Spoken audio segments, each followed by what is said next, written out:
السلام علیکم دوستو، کیسے ہو؟ امید ہے کہ سب خیریت سے ہوں گے۔ اللہ آپ لوگوں کو ایسے ہی خوش رکھے۔ میں آج آپ کو ایک بہن کی ایک سچی کہانی سنانے جا رہا ہوں۔ اس کہانی کو مرد بھی اور عورتیں بھی بڑے غور سے سن لیں۔ ایک بہن کہتی ہے کہ میں ایک شخص سے بہت زیادہ پیار کرتی تھی اور ہمارا پیار بہت گہرا ہوا کہ ہم نے اس پیار کے دوران جو نہ کرنا تھا وہ بھی کر ڈالا۔ پھر ہم دونوں نے شادی کر لی۔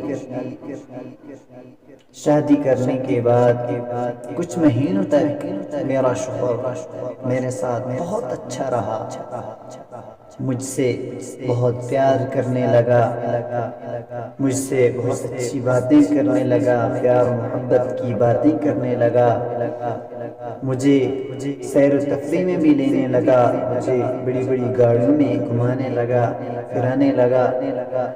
مجھے بہت خوشی ہوئی کہ میں نے ایک بہت اچھے شخص سے پیار کیا ہے، شادی کر لی ہے۔ میں بہت خوش تھی۔ اچانک 6 مہینوں کے بعد ایسا ہوا کہ میرا شوہر مجھ سے خفا ہونے لگا، مجھے ہر بات پر ڈانٹنے لگا، مجھے ہر بات پر پٹائی کرنے لگا، ہر بات پر مجھے ڈانٹا کرتے، پٹائی کرتے۔ یہ سلسلہ بھی کچھ مہینوں تک چلتا رہا۔ کچھ مہینوں کے بعد میرے دماغ میں خیال آیا کہ میں شکایت کروں۔ تو میں نے اسے کہا کہ میں آج تمہاری شکایت کروں گی، میں آج تمہاری شکایت ضرور کروں گی، کیونکہ تم نے مجھے بہت زیادہ ستایا ہے۔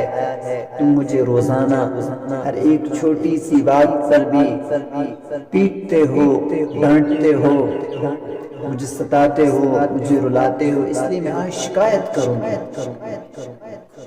تو یہ شخص جو ہے، میرا شوہر جو ہے، وہ گیا اور اپنے مکان کے سارے دروازے بند کر دیے، ہر کمرے کا دروازہ بند کر دیا، بڑا گیٹ بھی بند کر دیا۔ پھر میرے پاس آیا اور مجھ سے کہنے لگا، اب تم کس سے شکایت کرو گے؟ میرے ہاتھ میں فون تھا اور میں نے کہا کہ تم نے کیا سوچا؟ تم نے سارے دروازے بند کر دی، تو کیا میں تمہاری شکایت نہیں کر سکتی؟ وہ سن کر بڑا حیران ہو گیا اور اس نے میرے ہاتھ میں جو فون تھا اسے جھپٹ کر لے لیا اور پھر مجھ سے کہا کہ اب تم کس سے شکایت کرو گی؟ میں نے کہا کہ میں اب بھی شکایت کر سکتی ہوں۔ تم نے یہ کیا سوچ لیا؟ تم نے میرے ہاتھ سے فون لے لیا اور میں شکایت نہیں کر سکتی؟ میں فوراً وہاں سے نکلی اور میں نے اس سے کہا کہ میں تمہاری شکایت اس سے کروں گی جس کے نہیں تو تم دروازے بند کر سکتے ہو اور نہیں اس سے شکایت کرنے سے مجھے روک سکتے ہو، اس لیے میں تمہاری شکایت اسی سے کروں گی جس نے تمہیں بھی مجھے بھی اس تمام دنیا کو پیدا کیا ہے۔ میں اس سے تمہاری شکایت کروں گی، میں اپنے بھائی سے نہیں کروں گی، میں اپنے باپ سے نہیں کروں گی، میں اپنی امی جان سے نہیں کروں گی، میں کسی رشتہ دار سے نہیں کروں گی، میں اللہ سے تمہاری شکایت کروں گی۔ یہ کہہ کر میں وہاں سے واش روم کی طرف چلی گئی اور میں نے وضو بنانا شروع کر دیا۔ جب میں نے وضو بنایا، وضو بنانے کے بعد میں باہر آ گئی، اور جب میں باہر آ گئی تو میں نے مصلی اٹھایا، جائے نماز اٹھا لی اور میں نے ڈال دی۔ یہ پریشانی سے میرے شوہر مجھے بہت پریشانی سے دیکھنے لگے کہ اب میں اسے کیسے روکوں، میں کیا کروں۔ تو میں نے نماز کی 2 رکعت شروع کر دی اور میں نماز پڑھنے لگی اور لمبا قیام کیا، لمبا رکوع کیا، پھر لمبے لمبے سجدے کرنے لگی۔ میرا شوہر مجھے دیکھتا رہا اور وہ بہت زیادہ پریشان ہو گیا، بہت زیادہ پریشان ہو گیا۔ جب میں 2 رکعت نماز پڑھ کے فارغ ہو گئی اور میں دعا کے لیے ہاتھ اٹھائے اور میں دعا کرنے لگی، جب میں دعا کرنے لگی تو میرے آنکھوں سے آنسو جاری ہو گئے، بہت زیادہ ہونے لگی دعا میں۔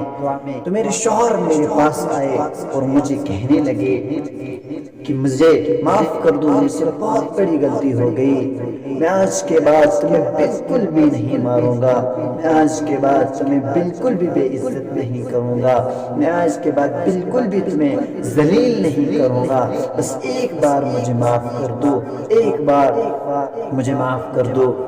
جب میرے شوہر نے مجھ سے الفاظ کہے اور میں دعا سے فارغ ہو گئی اور میں نے چاہے نماز اٹھا لی اور کہنے لگا، میرے شوہر مجھ سے کہنے لگے کہ تم نے اتنی بد دعا میرے لیے کی، کیا تمہارے ذہن میں اتنا بھی خیال نہیں آیا کہ میں تمہارا شوہر ہوں؟ اس نے کہا کہ اللہ کی قسم میں نے تمہارے لیے بد دعا نہیں کی ہے، بلکہ میں نے بد دعا تو اس شیطان کے لیے کی ہے جس نے ہم دونوں کے درمیان میں اختلاف پیدا کر دیا تھا۔ میری بہنوں، اس کہانی سے سبق یہ ملتا ہے کہ اگر اللہ سے اگر آپ کسی سے شکایت نہیں کر سکتے ہو، اپنے گھر والوں سے بھی نہیں، کسی سے نہیں، لیکن اپنے اللہ سے ضرور شکایت کر سکتی ہو۔ اور میں اپنے بھائیوں سے بھی کہنا چاہوں گا کہ جو ہماری بہنیں ہیں، مائیں ہیں، یہ ایسے نہیں بنتی ہے۔ ایک لڑکی اپنے شوہر کے لیے اپنے ماں باپ کو چھوڑ دیتی ہے، اپنے بھائی بہنوں کو چھوڑ دیتی ہے اور آپ کی ہم سفر بن جاتی ہے۔ پھر اس کے بعد بھی ہمارے دل میں اتنا خیال نہیں آتا جب یہ سب کچھ چھوڑ کے چلی آئی ہے تو ہم اسے کیوں ستائیں، ہم اسے کیوں پیٹیں، ہم اسے کیوں ماریں۔ میرے دوستو، امید ہے کہ آپ کو اس کہانی سے بہت اچھا سبق ملا ہوگا۔ امید کرتا ہوں کہ آپ اس کہانی پر بہت زیادہ عمل کریں گے۔ اللہ تبارک و تعالی عمل کی توفیق عطا فرمائے۔ السلام علیکم ورحمۃ اللہ۔